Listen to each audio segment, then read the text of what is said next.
All right. Greetings. Welcome back to Blackbird News, where everything is connected. How are you all doing? Good to see y'all here.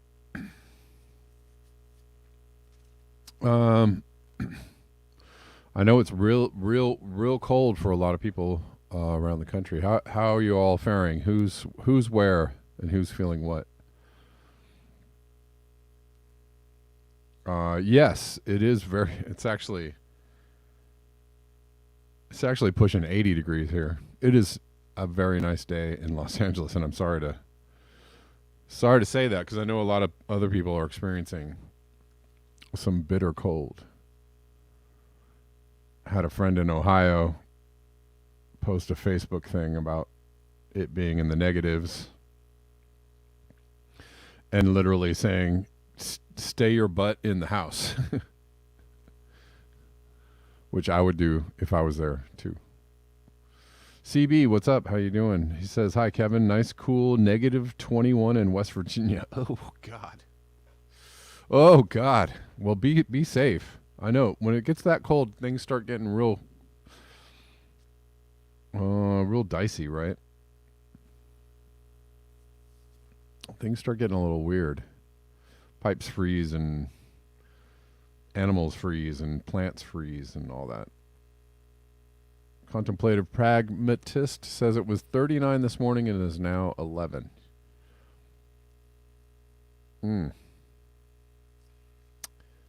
Oof. Yeah.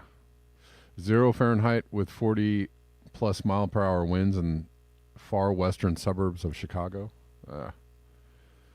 I'm sorry, guys. I'm sorry to hear that y'all are feeling that, but hopefully you're like CB, you are inside and you are warm. Hopefully you're inside, you're staying warm, you're, you know, you all make it through. All right, so, it's Friday and we're talking about whatever. Today is a good day to call in on the Call In app. We're live on Call In, where you can call in on the Call In app. Because we're kind of just going to take it a little easy today. It's Friday. We're going to talk about this and that. But we are going to talk about how on January 6th, I've talked at length about this.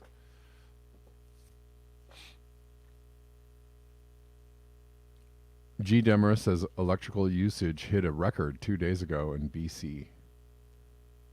A record electrical usage. Well, that's industrial civilization for you, right? Everything's always going up. It's always going up.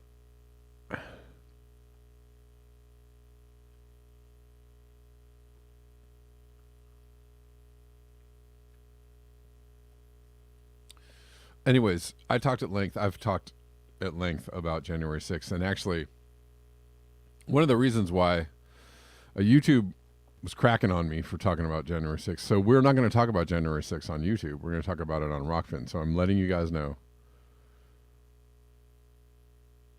Oh, yeah, frostbite doesn't sound good either. I'm letting you guys know that we're going to switch over to Rockfin to talk about January 6th. But there are some revelations, new revelations that actually just are confirmations, right? Just like the files leaked about JFK, they weren't really revelations, were they? They were confirmations. Because everybody kind of had an idea. Everybody suspected, and then the files came out, and they were like, "Of course, we knew that. We knew that." What's up, Rockfinners? How you doing? Choir Boy says, "Howdy, non-screw tubers." Yeah, come hang out on Rockfin. Get an early start on Rockfin. If you want. If you don't want to miss out on the exciting conclusion of today's show.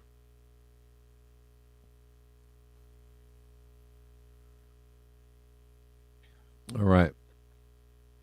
Oh, and I saw this we'll talk about this for a moment. The House passes a $1.7 trillion spending bill with an interesting addendum.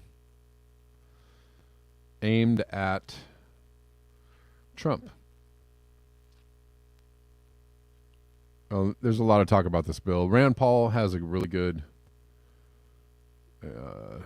floor speech about the spending bill, and he's like, "Are you guys reading this? Do we know where all this money is going? Does anybody care?" It was actually a pretty, I feel like a lot of people feel that way. Where is all this money going? Does anybody care? Is anybody paying attention? Is there really any oversight? Is there really any oversight? Gene says, "Merry everything." It is the eve of Christmas Eve, so we're almost there.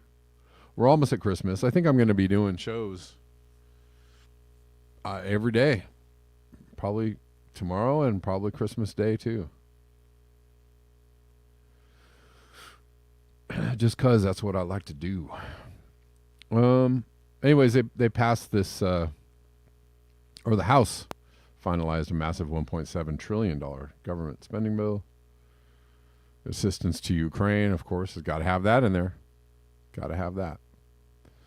But an interesting part of this, that revising the Electoral Count Act of 1887, they revised 200 and almost 50-year-old bill or act. Oh, sorry, 150. I can't do math right now. Let me get correct. That's about 130 something.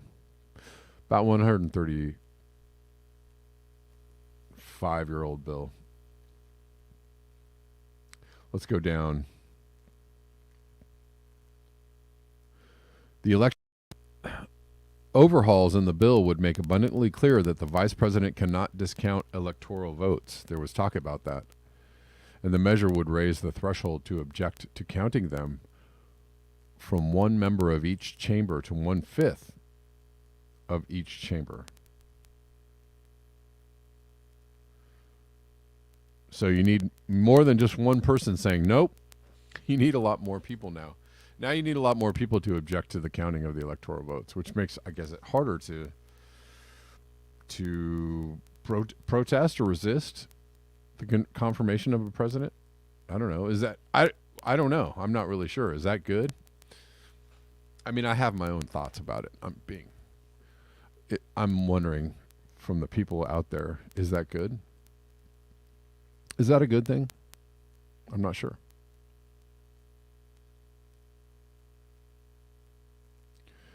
But now, I guess the vice president, his, where is it?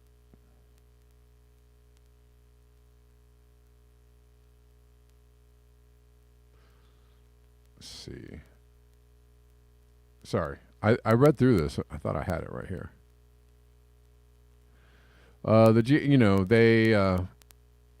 Biden also thanks Senate negotiators for finding compromise to strengthen our democracy in the face of election denialism and assaults on our bedrock constitutional values. The measure was negotiated by Democratic leaders and top Senate Republicans, including Minority Leader Mitch McConnell, revealed a sharp split between Republicans in the two chambers, with House GOP leaders fighting to torpedo it.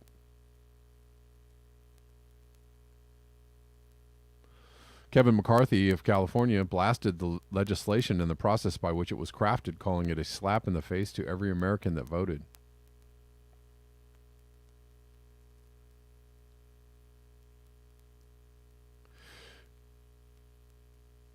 Anyways, I guess before the passing of this act, the vice president did have some kind of weight in the counting of the votes, but this makes it abundantly clear that the vice president cannot discount electoral votes. So there's that.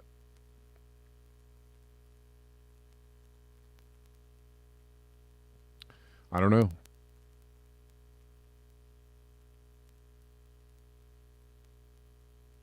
Forcing Climate Info says, right, Kevin, and we all love Trump. Even in Sweden, idiots love him. And yes, he showed how USA government works, a great thing he did, and some others. I'm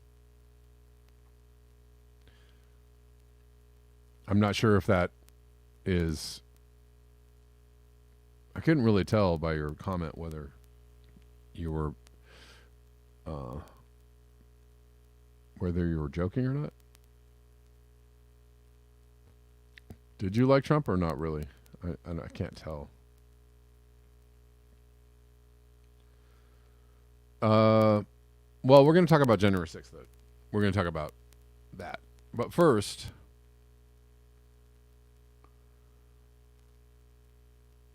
before we do,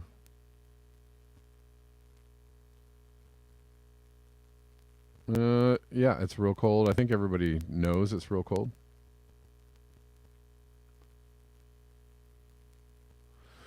But here's this word, bomb cyclone,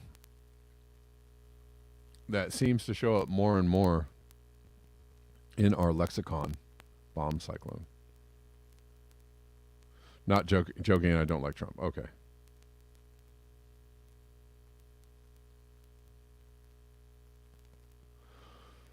Gigantic U.S. winter storm leaves millions without power and cancels holiday plans. It's real cold out there. 3,900 U.S. flights were canceled.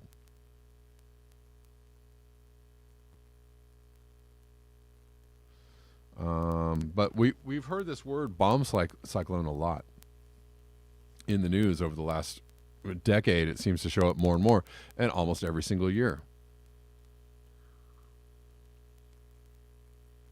So are they over exaggerating the weather by calling it a bomb cyclone, or is a bomb cyclone actually happening every year and it's just something that's a regular occurrence now? I would go with the latter. It seems to be a regular occurrence now, bomb cyclones. They seem to happen every single year. And yet, no one seems to be able to...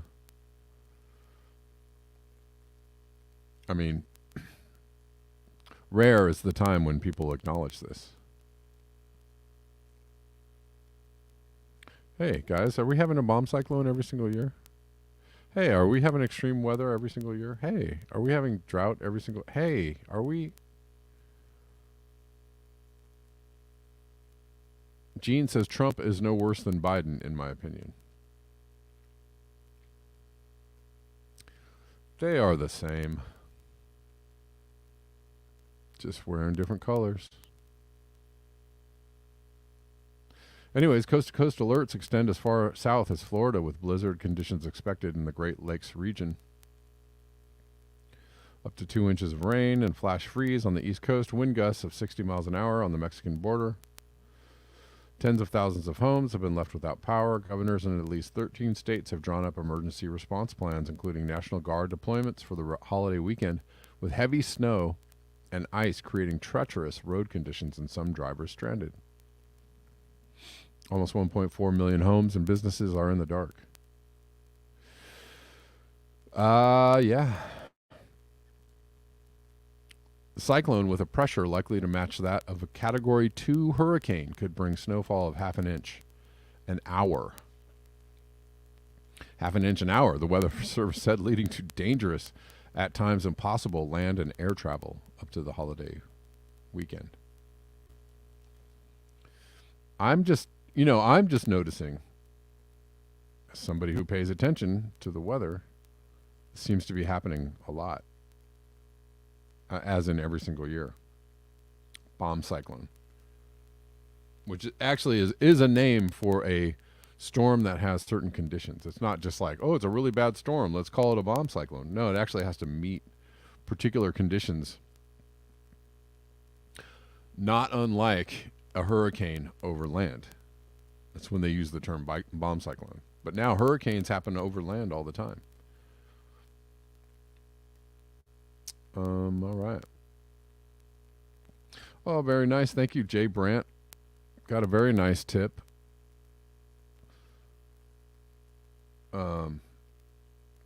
Got a dove, as they say. got a 20 from Jay Brandt. Merry Christmas to all the bears. Thank you so much, Jay Brandt.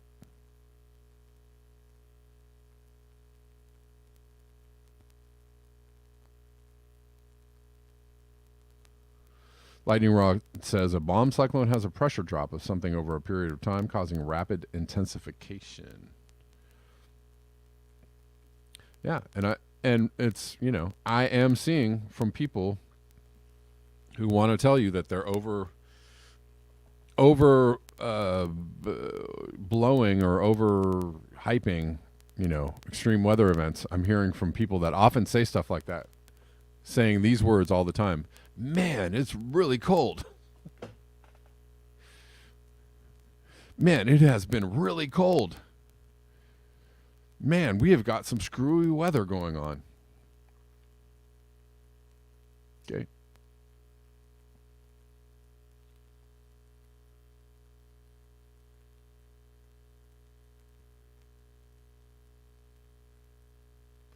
Gene asks, will all this snow replenish the water table? I don't know.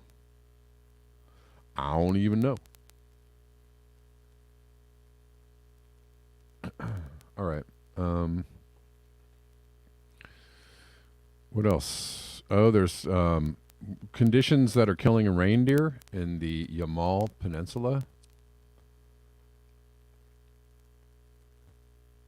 Because, here's why. Because the weather is not staying stable. Because there's warming, like warmer than usual or average, or warmer than usual conditions for the Yamal Peninsula that melt the snow, and then wham, it freezes really fast and it turns into ice, and these deer cannot get under the snow to forage. So climate change bringing other nuances and intricacies to what's happening in the biosphere and to wild animals, right? These animals rely on being able to get under the snow to forage for food. But because it warmed up enough to melt all the snow then froze over, turned into ice, snowed on top of it. They couldn't get in. I just explained it already. I won't do it again. Mass deaths of reindeer on the Yamal Peninsula might be linked to climate change, scientists believe. Might be. Thousands of domestic and wild animals perished because they couldn't get to forage under locked ice.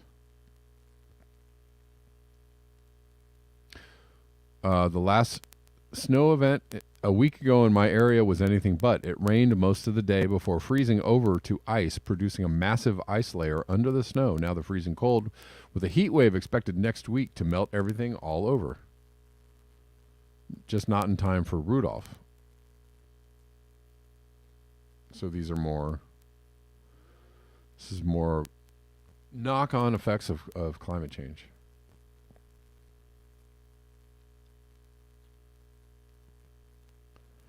This is an interesting post from Zach Labe. It's been over 2 decades since the Arctic ice volume observed a day above the 1981 to 2010 average. So this is the volume of ice. And it's been a long time. 20 years, over 20 years since it was above the average, the former life of Arctic ice. And now it's way down below that. And look at there's some pretty good spikes here. It looks like we're gaining a little volume, so that's good news. That doesn't necessarily, if you look at this, the entirety of this graph, you could see that we're way, way under where we're supposed to be, like way below. Like, I don't know how many sigma event, what a sigma event that might be, but we're way below. We're getting a little bit of gain, so we're getting a reprieve is what that means, not, Ice is rebounding. That means climate change is over. That's not what that means. Because you got to look at the whole graph. It's a long way from being, back to anywhere near normal.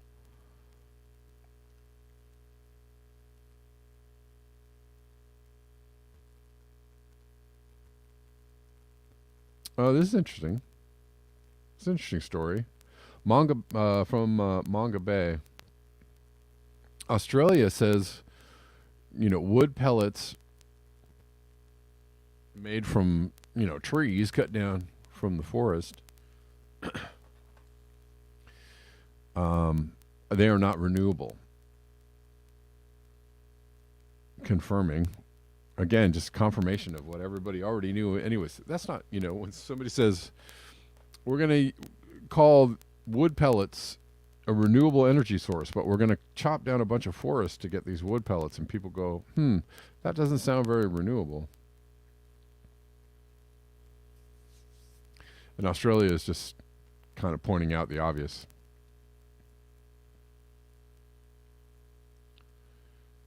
That this is not a renewable energy source. Australia is the first major economy to reverse its classification for woody biomass burned to make energy. Under a new policy, wood harvested from native forests and burned for energy can't be classified as a renewable energy source. And it's a blow to the wood pellet industry. Well, what about all the jobs? Golly gee. What about the jobs?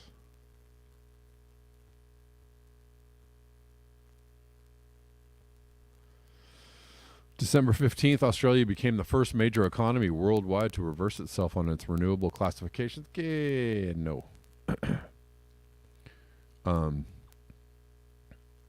For woody biomass burned to make energy. Under the nation's new policy, wood harvested from native forests and burned to produce energy cannot be classified as a renewable energy source. That just sounds pretty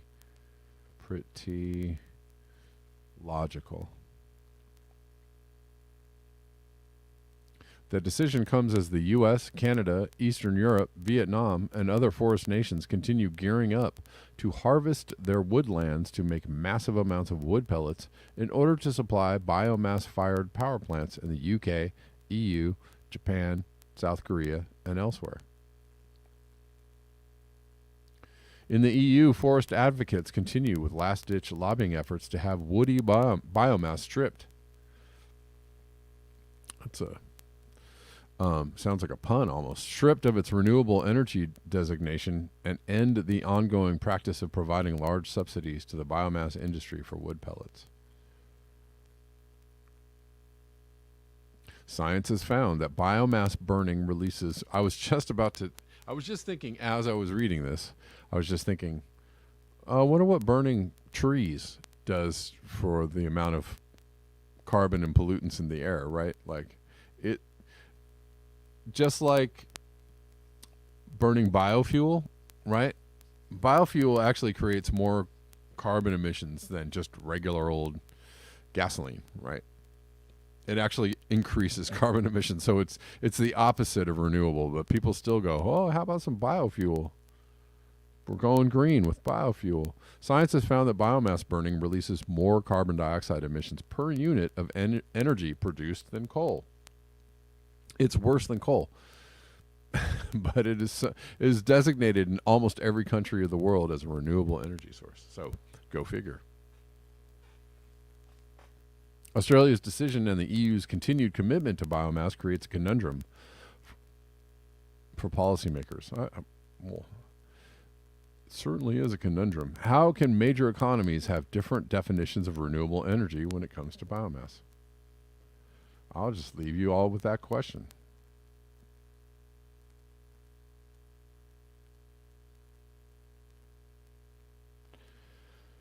I don't know. I really don't. Denver Attaway says chop down trees, turn into tree pellets that look like turds. Energy used in number 1 and number 2. Trees take over a decade to mature. Yeah. It's not a good plan.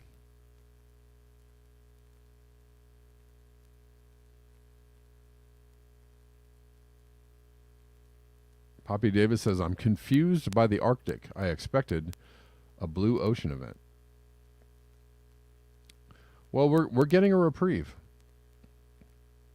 I'm not saying that it's going in the opposite direction and we're going to be okay, but there are negative feedbacks that I've covered this before, but we're getting a reprieve, which we should be thankful for. I'm totally thankful for the reprieve. And we don't know how long this reprieve will last.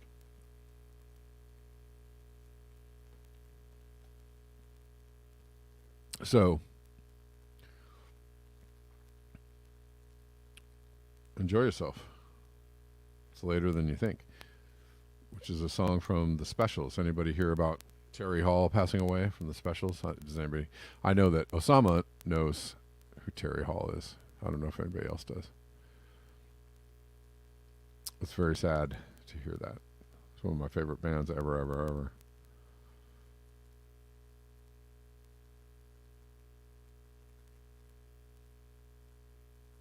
All right. Well, let's switch over. Well, before we do that, we'll check on the coffees. No coffees as of yet today. BuyMeACoffee.com/BlackBearNews is probably one of the best ways to contribute to the show. Also, Rockfin chips, Rockfin tips. Greatly appreciated. All right. We're going to jump off of YouTube here and talk about January 6th on Rockfin and on Colin. Thank you for hanging out with me today. Black Bear News, where everything is connected. And you know this. All right. YouTubers, thank you so much. We'll see you tomorrow, or we'll see you on the flip.